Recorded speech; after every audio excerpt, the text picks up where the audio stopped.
नमस्कार, बहुत स्वागत है आपका। मैं हूं आपके साथ सुमित शर्मा। भोपाल से बड़ी खबर है। शिवराज के मंत्री ने अपनी ही सरकार के मुख्य सचिव के खिलाफ मोर्चा खोल दिया है। मंत्री महेंद्र सिंह सिसोदिया ने मुख्य सचिव के खिलाफ मोर्चा खोला है। मुख्य सचिव इकबाल सिंह बैस को निरंकुश बता दिया। निरंकुश प्रशासन का आधार इकबाल सिंह बैस हैं। महेंद्र सिंह सिसोदिया ऐसा कहते हैं।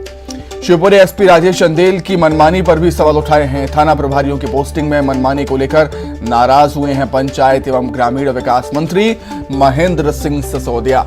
कलेक्टर अक्षय सिंह को पत्र लिखकर जाहिर की है नाराजगी। शिवपुरी जिले के प्रभारी मंत्री हैं पंचायत एवं ग्रामीण विकास मंत्री महेंद्र सिंह सिसोदिया। सिंधिया समर्थक मंत्री हैं महेंद्र सिंह सिसोदिया।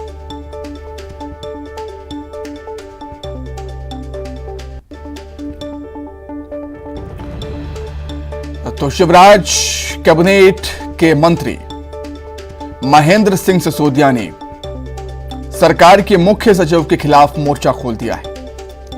मुख्य सचिव इकबाल सिंह बैस को उन्होंने निरंकुश बता दिया।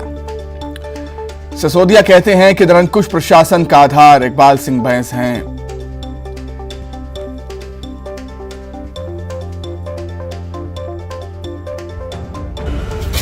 हम सबको शिवराज सिंह जैसा व्यक्ति थे, जो मध्य प्रदेश के ही नहीं बल्कि भारत के सर्वोच्च मुख्यमंत्री हैं और सदा बने रहे, ये मेरी ईश्वर से कामना है। किंतु मुख्यमंत्री इतने अच्छे हैं कि शायद उनसे ऐसा कोई न हो, मगर मुख्य सचिव इकबाल सिंह जैसा अधिकारी जिसके बारे में मेरे पास शब्द नहीं है। पूरा निरंकुश प्रशासन और निरंकुशता, अगर मैं किसी को इसका मैं आधार बनाता हूँ तो निरंकुश हमारे मुख्य सचिव को ही बनाता है। मेरी नाराजगी हर उस व्यक्ति के साथ है जो हमारे पार्टी संगठन के साथ नहीं काम है। जो डुप्लीकेसी से काम करता है वही मेरा सबसे बड़ा शत्रु है।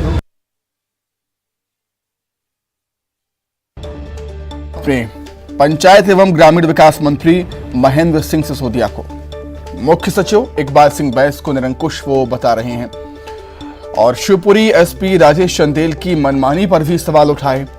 थाना प्रभारियों की पोस्टिंग में मनमानी को लेकर नाराज हुए पंचायत एवं ग्रामीण विकास मंत्री।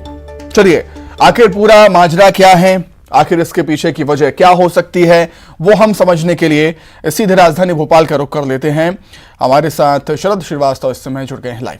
शरद, यूं ही कोई किसी पर आरोप नहीं लगाता, कुछ तो हुआ होगा, इसलिए पंचायत एवं ग्रामीण विकास मंत्री महेंद्र सिंह सिसोदिया ने इकबाल सिंह बैस को निरंकुश बता दिया है। आखिर वजह क्या है इसके पीछे?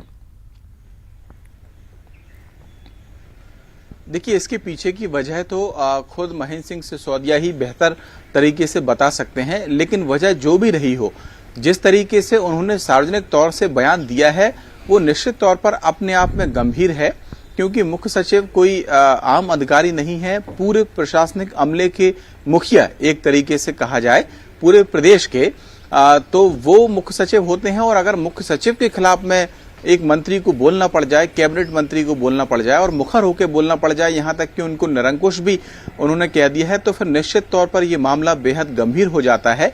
और सवाल ये भी खड़े हो जाते हैं कि क्या महेंद्र सिंह सिसोदिया ने ऐसा तब जाकर किया है जब वो इससे पहले जितने भी प्रयास उनके स्तर पर प्रशासनिक या सरकार के स्तर पर किए जा सकते थे या पार्टी स्तर पर किए जा सकते थे वो कर चुके होंगे। क्योंकि कोई मंत्री अगर बयान दें और सार्वजनिक तौर से अपनी ही सरकार के मुख्य सचिव के खिलाफ बयान दें तो निश्चित ही फिर राजनीतिक तौर पर भी कई तरीके के सवाल खड़े होते हैं और विपक्ष को एक बड़ा मौका मिल जाता है। होना तो ये चाहिए था कि एक जो प्लेटफॉर्म है, निश्चित प्लेटफॉर्म है, उचित प्लेटफॉर्म है, उस पर वो अपनी बात रखते, मुख्यमंत्री के सामने वो अपनी बात रखते, या अगर ज्यादा बड़ी बात थी तो पार्टी संगठन या सरकार दोनों के सामने अपनी बात रखते। लेकिन अगर वो सार्वजनिक तौर से बयान दे रहे हैं तो फिर निश्चित ही इसके कुछ गंभीर राजनीतिक मायने भी हो सकते हैं। और ये देखना होगा कि अब जबकि महेंद्र सिंह सिसोदिया की ये बात निकली है तो फिर ये कितने दूर तलक जाएगी, और अगर दूर तलक जाएगी तो फिर एक्शन किसके खिलाफ में होगा।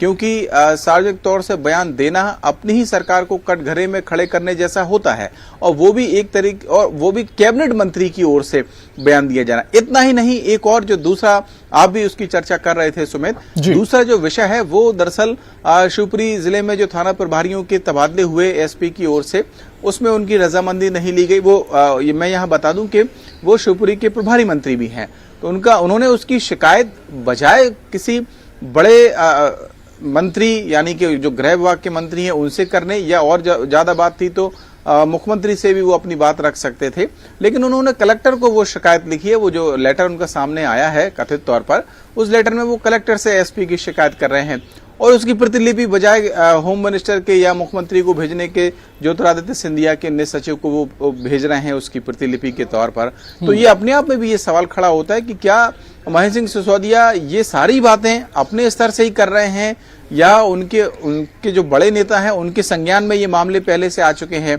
मैं यहाँ विशेष रूप से ये उल्लेख करना चाहता हूं कि महेंद्र सिंह सिसोदिया ज्योतिरादित्य सिंधिया के खेमे के मंत्री हैं, सरकार में इस वक्त जो शामिल हैं, और इससे पहले जब कमलनाथ की सरकार थी और जब बगावत के सुर उठ रहे थे तो उसमें महेंद्र सिंह सिसोदिया सबसे आगे। बिल्कुल बिल्कुल ठीक बात कही आपने, बिल्कुल इस बात का जिक्र किया, और ये भी ठीक बात है शरद की कहीं ना कहीं उनको मुख्यमंत्री से बातचीत करनी होती, लेकिन उन्होंने सीधे सार्वजनिक तौर पर ये बात कही है। देखने वाली बात होगी बीजेपी किस तरीके से लेती है इस बात को। बहुत धन्यवाद आपका शरद, जुड़ने के लिए और तमाम बातचीत के लिए।